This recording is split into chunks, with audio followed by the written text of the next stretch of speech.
Imagine an emperor so obsessed with perfection that he built a palace no one, not even he, was allowed to enter. A palace whispered to be alive, cursed, and forever hungry for those who dared to uncover its secrets. But when one man defied the royal decree, what he found inside changed history and unleashed something that was never meant to be awakened. Stay till the end, because this story isn't just about power, it's about a curse that refuses to die. And before we begin, make sure to subscribe, because what you're about to hear, has been hidden for centuries. They say power can build kingdoms, but sometimes, it can also build prisons. And centuries ago, there lived an emperor whose obsession built the strangest prison of all, one made not for men, but for his own soul. His name was Emperor Xander, ruler of the Golden Empire, a land where even the dust sparkled beneath the sun. He commanded armies that stretched beyond horizons, treasures that filled mountains, and a court that worshipped him like a god. But behind the shimmering walls of his palace, there lived a secret that only he knew, a secret that would one day consume him. It began with a dream. On a night heavy with thunder, Xander woke in terror. In his dream, he had seen a palace, vast, blindingly white, more beautiful than anything mortal hands could build. Its walls were carved with symbols that glowed like starlight. He tried to enter, but the gates slammed shut before him. From the shadows, a voice whispered, "Build it, but never enter." When morning came, the emperor's dream became his command. He gathered his finest architects, artists, and builders, men who had raised temples and cities. They bowed before him, waiting for his order. And with a voice that trembled like thunder, he said, "I have seen perfection, and I will build it." No one dared question him. The emperor described every inch of his vision, a palace that would touch the clouds, its towers shimmering like frozen fire. He demanded marble from the mountains, gold from the southern deserts, sapphire glass that would reflect the heavens. The architect stood in awe, unsure whether he spoke of a palace for gods or for men. And then came the strange command, one that left them speechless. "When it is finished," the emperor said, "seal its gates. No one shall ever enter, not even me." The hall fell silent. The emperor's words were law, but this felt like a curse. Still, no one dared object. They bowed and began their work. For years, the empire became a giant construction ground. From every province, men were brought to build what would become the greatest architectural wonder in history. They carved stones so large that entire villages had to pull them. Painters spent months creating murals that would never be seen. Musicians composed hymns that echoed only through empty halls. And as the palace grew, so did the whispers. Some said the emperor had gone mad. Others said he was building a temple for the gods, a bridge between heaven and earth. But the old priests whispered something darker, that the emperor had been cursed by a prophet long ago. The prophecy said, when he builds a home for his soul, his reign will end. But Emperor Xander didn't care for prophecies. He believed in his vision more than he believed in God's. Every full moon, he rode to the construction site, wrapped in silence. Workers bowed low as his golden chariot passed. He would walk among the unfinished marble halls, running his hand along the cold stone, staring at it with something between love and fear. Once, his advisor, Lord Merrick, asked him quietly, "Your Majesty, why build a palace no one shall enter?" The emperor looked at him, his eyes distant, haunted. "Because perfection," he said, "is not meant to be touched, only remembered." Those words echoed through the empire. People began to worship the unseen palace, calling it the Eternal House. It became a myth before it was even completed, a monument to mystery itself. But deep within its construction, strange things began happening. The chief architect, Master Alarin, began to notice designs that made no sense. Hidden chambers, sealed inside walls, staircases that ended in solid stone, rooms without doors. When he asked for clarification, the emperor sent him a sealed letter. It contained only 3 words, "Do not question." As the years passed, the workers changed. New faces arrived, old ones vanished. Some said those who vanished had seen something they shouldn't have. Others said they were chosen, taken inside to work on secret parts of the palace. None of them ever returned. And then, after 16 long years, the palace was finished. It stood on a lonely hill, a shimmering crown of marble and light. Its gates were gilded with gold. Its towers scraped the edge of heaven. The people gathered miles away just to see it. But no one, not even the emperor, was allowed beyond the gates. On the day of completion, the emperor stood before the great doors. His entire court watched in silence as he raised his hand. The sunlight caught his crown, casting long shadows across the marble. He whispered a few words. No one heard what they were, and then gave the order, "Seal it." The gates closed forever. Chains of gold and iron were wrapped around them. The keys were cast into the deepest lake in the empire. From that day on, no one spoke of the palace again. But at night, strange things began to happen. Guards posted near the hill started hearing faint sounds, soft music, footsteps, laughter. The lights inside the palace windows flickered, though no one was there. Some guards swore they saw shadows dancing behind the curtains. Others said they heard a woman's voice singing in the distance. When the emperor heard of it, he ordered silence. "There are no voices," he said coldly. "Only the wind." but in truth, even he had heard them. Late at night, he would wake in his chambers, drenched in sweat, hearing that same melody, a lullaby he hadn't heard in years. It was the song of Lyra, the woman he had once loved. Lyra was no noblewoman. She was a painter's daughter, beautiful, kind, and free. She had captured his heart when he was still a young prince. But when their secret love was discovered, the royal court turned against her. The empress accused her of witchcraft, claiming she had bewitched the emperor. Within a week, Lyra was gone, executed under false charges. The emperor never recovered. Some said he lost his mind. Others said he lost his soul. Now, standing before his silent, empty palace, he felt her presence again, as if every brick, every stone, whispered her name. Months later, strange things began happening again. Workers who had helped build the palace began vanishing. Their families reported dreams, the same dream, of a woman standing in white inside a glowing marble hall, calling their names softly. "Come home," she whispered. "You've built this for me." One night, a guard stationed at the gate swore he saw her, a figure dressed in white, her face hidden beneath a veil, standing beneath the moonlight. When he called out, she turned slowly and disappeared through the sealed doors. The next morning, the gates were found open.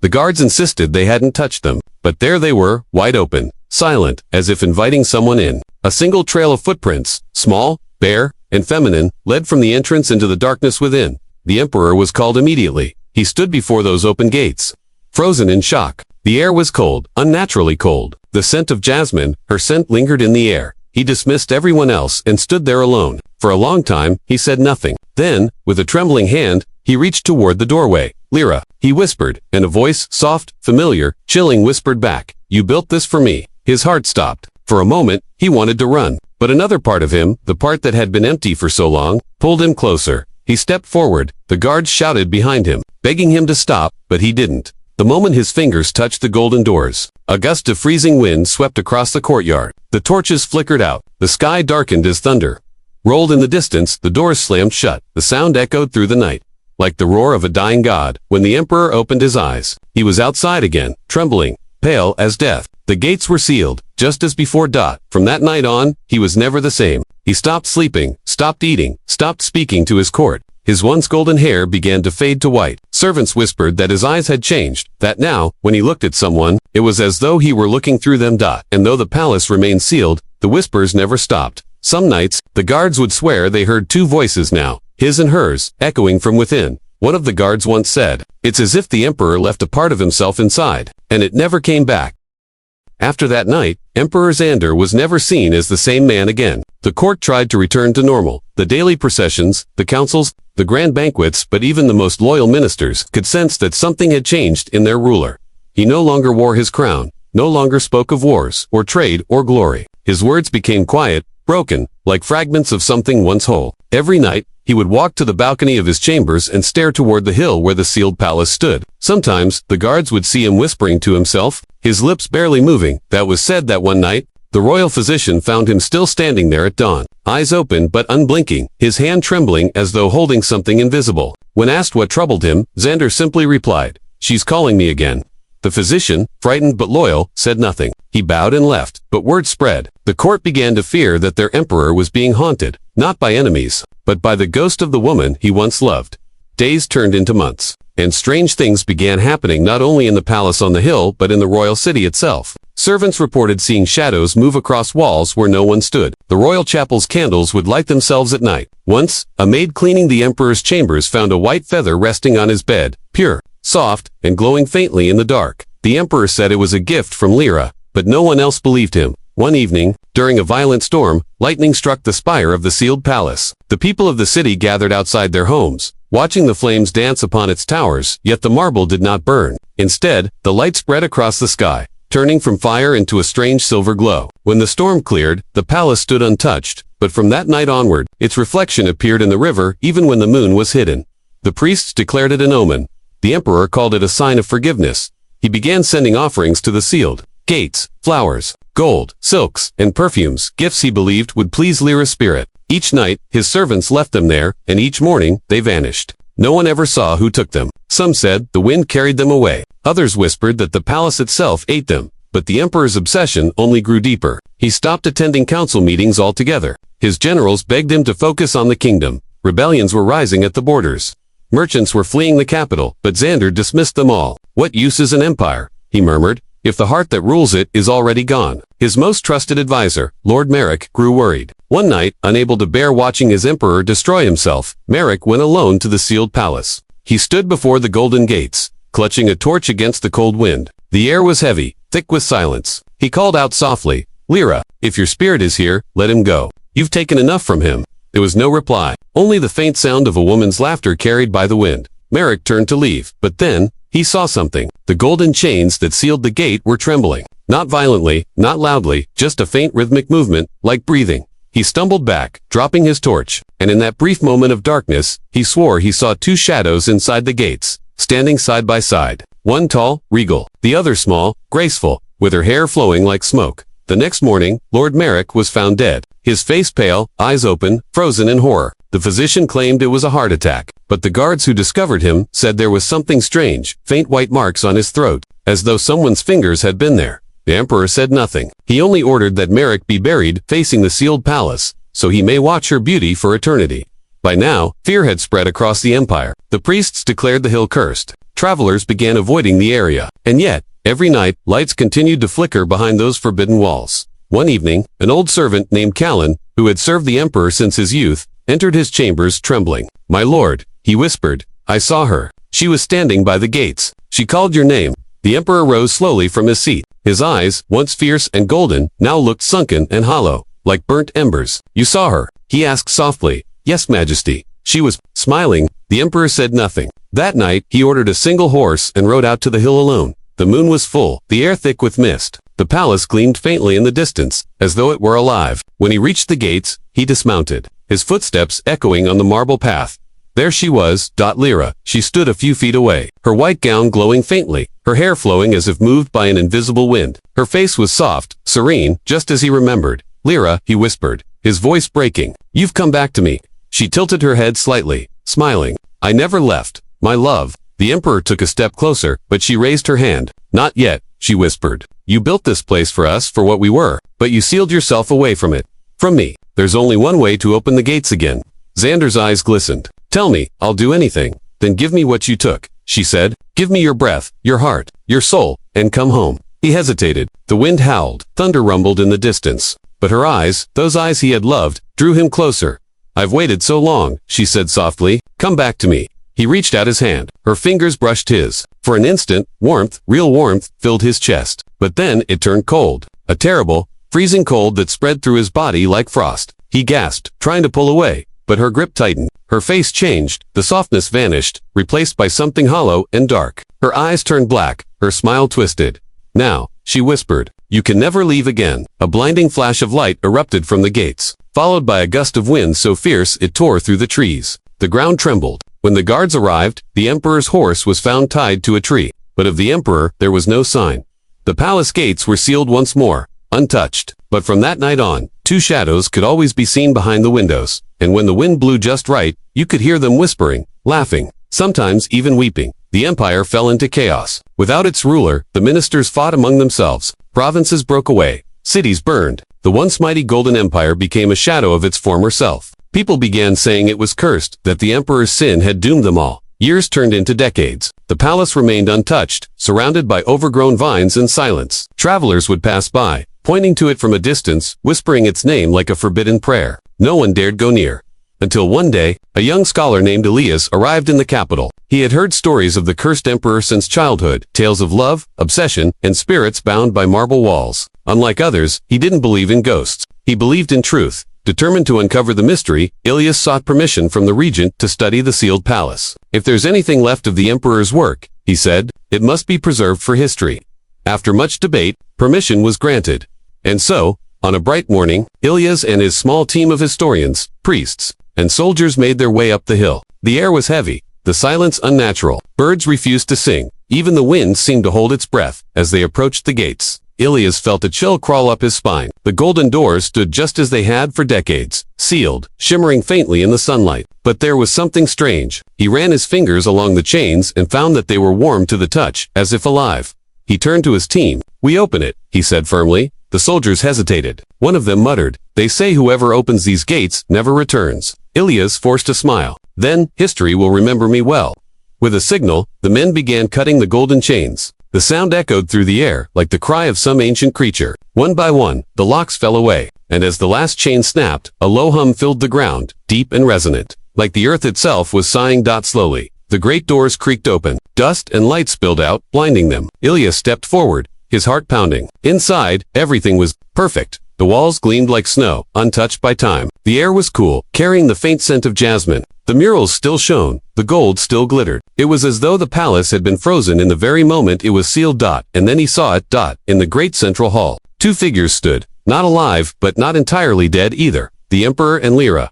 Their bodies were pale, almost translucent, locked in an eternal embrace. Her arms around his neck, his hand on her waist. Their eyes were closed, their faces peaceful, as though frozen mid-dance. Ilya's approached slowly, all washing over him. Incredible, he whispered. There, preserved. He reached out his hand, and the moment his fingers touched the emperor's robe, the air turned ice cold. A whisper filled the hall. You shouldn't have come. The torches flickered out. The great doors slammed shut behind them. The echo of the doors, slamming, reverberated through the vast marble halls. Dust shook loose from the ceiling, drifting through the faint light that filtered in from cracks high above. Ilya spun around, his torch trembling in his hand. The soldiers rushed to the doors, pushing and pulling, but they would not move. It was as if the palace itself had swallowed them whole. Push harder. He shouted, but the doors didn't even rattle. It was like trying to move a mountain. One of the priests began muttering prayers under his breath. The flickering torchlight painted his face pale and frightened. It's cursed, he whispered. I told you, this place was never meant to be opened. Ilyas turned on him sharply. There is no curse, only stories twisted by fear. We'll find another way out. But as he said it, he felt something, a faint vibration beneath his boots. The marble floor was breathing. At first, it was subtle. Then came a faint hum, low and steady, pulsing through the air like a heartbeat. The golden walls shimmered faintly, and the faint scent of jasmine grew stronger. Almost choking, one of the historians stumbled forward, clutching his head. Do you hear that? The voices. What voices? Ilyas asked. The man's eyes were wide, glassy. They're whispering my name. Before Ilyas could respond, a sudden gust of wind rushed through the corridor. The torches blew out, leaving only the pale moonlight spilling through the high windows. In the silence that followed, they all heard it, a soft, echoing laughter drifting from deeper within the palace. A woman's laughter. The soldiers froze. The priest crossed himself. Ilyas gritted his teeth and forced his fear down. Light the torches again, he commanded. Hands shaking, the men obeyed. As the flames flared back to life, Ilyas turned toward the sound. The corridor stretched long and endless, lined with mirrors. He caught glimpses of movement, shadows darting just beyond the light. He whispered to himself, there's someone here. They followed the laughter, their footsteps echoing on the marble floor. The palace seemed alive, breathing, watching, listening. Every few steps, a faint sigh drifted through the halls, as if the building itself was remembering. Then they entered a grand ballroom. It was enormous pillars of white stone, rising to a domed ceiling painted with golden constellations. Chandeliers hung above them, their crystals catching the flicker of the torchlight. At the center of the room stood a table, long, ornate, and perfectly set with plates, goblets, and golden cutlery. Only, the goblets weren't empty. Each one was filled with deep red liquid. Wine, Ilyas told himself. It has to be wine, but the smell said otherwise. He moved closer, his breath shallow. The air was cold now, too cold. His reflection in the goblet seemed to move on its own, smiling faintly. He stepped back quickly. Keep moving, he ordered. They crossed the ballroom and entered a smaller hallway. There were portraits on either side, portraits of the emperor and the same woman. Each painting showed them in different moments, dancing, laughing, sitting by a garden fountain. But as they passed, the expressions in the paintings began to change. The smiles faded. The eyes followed them. One soldier pointed. Look. At the far end of the corridor, a figure stood in the shadows. A woman in a flowing white gown. Wait, Ilyas whispered, stepping forward. Who are you? The woman said nothing. She took a slow step forward. Her feet didn't make a sound. Her face was pale, almost luminous. But her eyes were black, bottomless voids that reflected no light. The priest screamed, it's her, the queen. Before anyone could react, the chandeliers above them began to sway violently. The torches flickered, and the woman opened her mouth, but instead of a voice, a shriek of wind filled the hall. The flames went out. The ground shook. When the light returned, she was gone. One of the soldiers was missing too. They found him moments later, hanging upside down from the ceiling. Eyes wide open, his lips frozen in a silent scream. His body was drained of color, as if every drop of life had been pulled out of him. The men panicked. They ran back toward the ballroom, but the way they came was gone. The corridor had changed. The paintings were gone. The walls were smooth, endless marble. Ilyas realized then the palace wasn't just alive. It was shifting, rearranging itself like a living maze. They pressed on, hearts pounding, torches flickering. In every direction, whispers followed them, voices calling their names. voices that sounded like lost friends, dead lovers, childhood memories. One priest began laughing hysterically, tears streaming down his face. "She's showing us," he gasped. "She's showing us what he did." "What do you mean?" Ilias demanded, but the priest only pointed ahead. They entered another chamber, the throne room. It was vast and silent. The emperor's throne stood at the far end, carved of obsidian and gold. Behind it, a massive mural depicted the emperor standing before the sealed palace, his arms raised toward the heavens. Beneath his feet, countless figures knelt not in worship, but in chains. As Ilias stared, realization dawned on him. He built this place with blood. The priests nodded slowly. The stories were true. The palace was built, not as a monument of love, but as a prison. Ilias turned sharply. A prison, for what? Before anyone could answer, the air rippled, the mural began to move. The painted eyes of the emperor opened. His lips twisted into a faint, cruel smile. And then his voice filled the room. "Why do you disturb my peace?" The men fell to their knees. The sound was not like any human voice, deep, resonant, echoing from every wall. Ilias stood frozen, his torch trembling in his grip.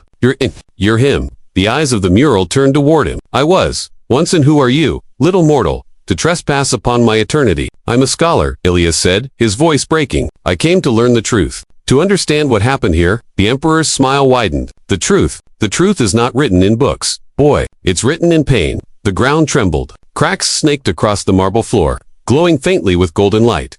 "She begged me to let her go." The voice continued, echoing through the hall. "But love does not let go. Love holds, love binds." And as the last word echoed, the golden cracks erupted. From them rose figures, translucent, ghostly, faces twisted in agony. The souls of the workers who had built the palace, bound within its walls. Ilias stumbled back. "Gods have mercy." Their hollow eyes turned toward him. Their mouths moved as one, "Set us free."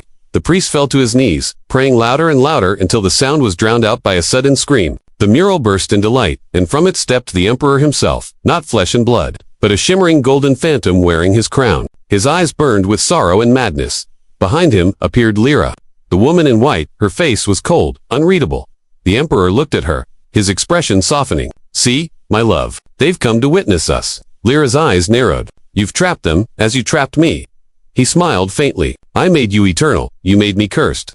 The air trembled. Ilias could barely breathe. The two figures faced each other, light and shadow swirling around them like a storm. "You never understood," Lyra said, her voice echoing like wind through a crypt. "Love that demands to possess is not love."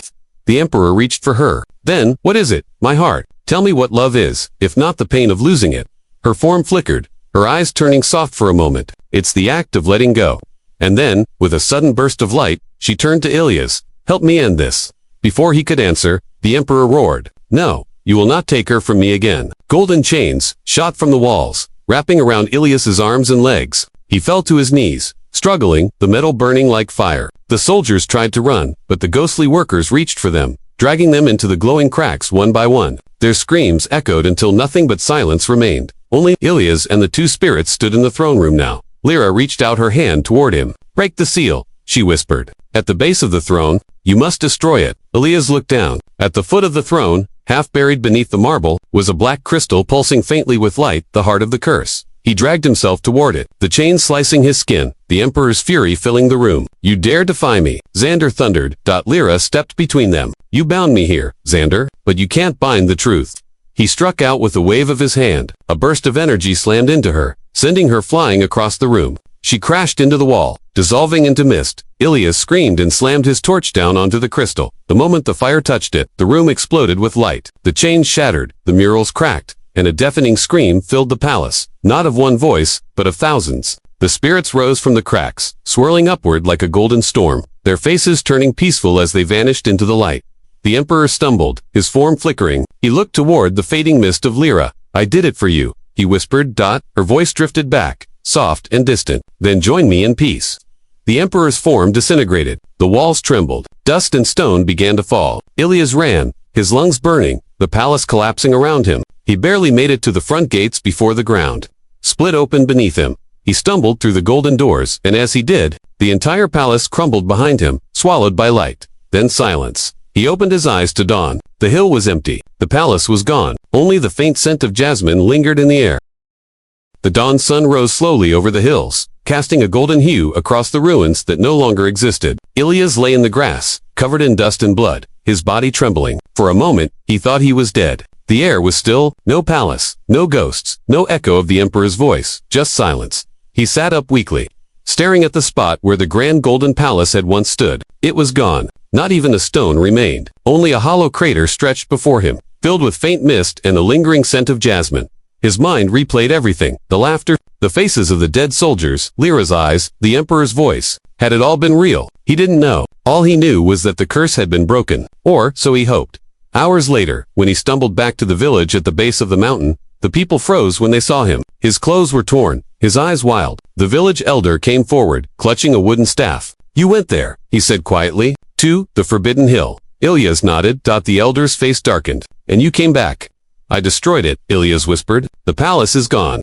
The villagers gasped. An old woman fell to her knees, murmuring a prayer. "You've brought the curse upon us," she cried. "No," Ilyas said firmly. "I ended it." But, even as he spoke, he wasn't sure. His hands still shook. His dreams still echoed with the emperor's laughter. They brought him water, food, and a place to rest. For days, Ilyas lay in silence, drifting between sleep and memory. When he finally gathered the strength to move, he began writing. He filled pages upon pages with everything he had seen, the voices, the ghosts, the truth of the emperor's madness, and the woman he had loved so fiercely that he had trapped her spirit in gold. It was a story that defied reason, yet it burned inside him like a wound. Weeks passed. Ilyas returned to the capital, carrying his writings. He wanted to show them to the king's scholars, to preserve what had been forgotten. But when he reached the royal archives, the gatekeepers refused to let him in. "None may speak of the Forbidden Palace," they said coldly. "The royal decree still stands. It was erased from history for a reason."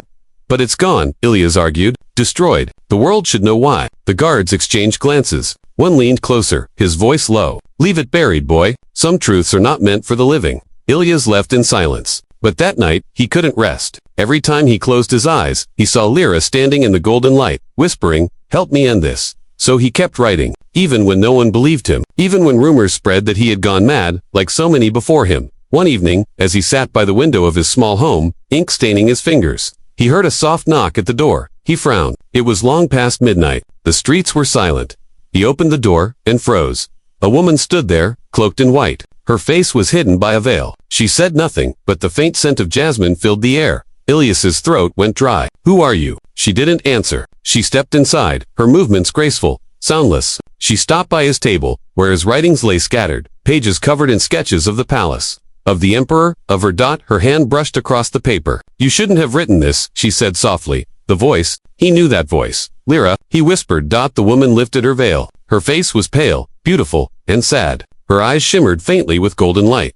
"I told you to destroy the seal," she said. "Not the memory." Ilyas stumbled back. "I freed you. The palace, it's gone." She smiled faintly. "The walls are gone, yes, but the curse was never in the stones. It was in the story." The air grew colder. The flame of his candle flickered wildly. Shadows stretched across the walls, forming the outline of the throne room, the same golden glow, returning faintly around him. Ilyas's heartbeat thundered in his ears. "What do you mean?" Lyra's expression softened, full of sorrow. "The emperor's love bound me, but your words have called him back." And then he heard it, that same deep, distant voice, echoing through the room. "Did you miss me, scholar?" Ilyas turned. At the edge of the shadows, the golden figure of the emperor emerged, faint and ghostly, his crown gleaming. His face was no longer angry, only calm, almost grateful. "Thank you," the emperor said. "You've kept our story alive." Ilyas shook his head, trembling. "No, I freed you both. You can rest now." The emperor smiled. "Rest, my dear boy. Legends never rest. They grow." The walls of Ilyas's home began to shift, stretching higher, turning smooth and golden. The sound of bells echoed in the distance. Outside, the city lights flickered, and where there had been rooftops, spires of gold began to rise once more. The emperor stepped closer. "Every time the story is told, every time a man like you remembers, we return. Love never dies, Ilyas, it only waits to be retold." Ilyas screamed, trying to tear the pages from his table, but it was too late. The ink shimmered, glowing like molten gold. The letters began to lift from the paper, swirling through the air like sparks. Lyra turned to him, her eyes soft. "Forgive me." The light swallowed everything. When morning came, the townspeople awoke to a strange sight. On the far hill, where the earth had once been barren, a new structure gleamed in the dawn light. Golden spires, high walls, and gates sealed tight. A palace. But this one was different. It bore a new symbol carved above the door, a quill and a feather, crossed in an eternal circle, and inside, in the grand hall where the emperor and his love once stood, a single desk remained. Upon it lay an unfinished page, the ink still wet, a single sentence scrawled at the bottom. "Some stories are not found. They find you." No one ever saw Ilias again. Some said he vanished that night, taken by the ghosts he had awakened. Others said he became part of the story, trapped within the golden walls he had tried to destroy. But one thing was certain. On quiet nights, when the wind passed over the hill, people swore they could hear the faint scratching of a pen, and a voice whispering softly, almost lovingly, "Tell it again."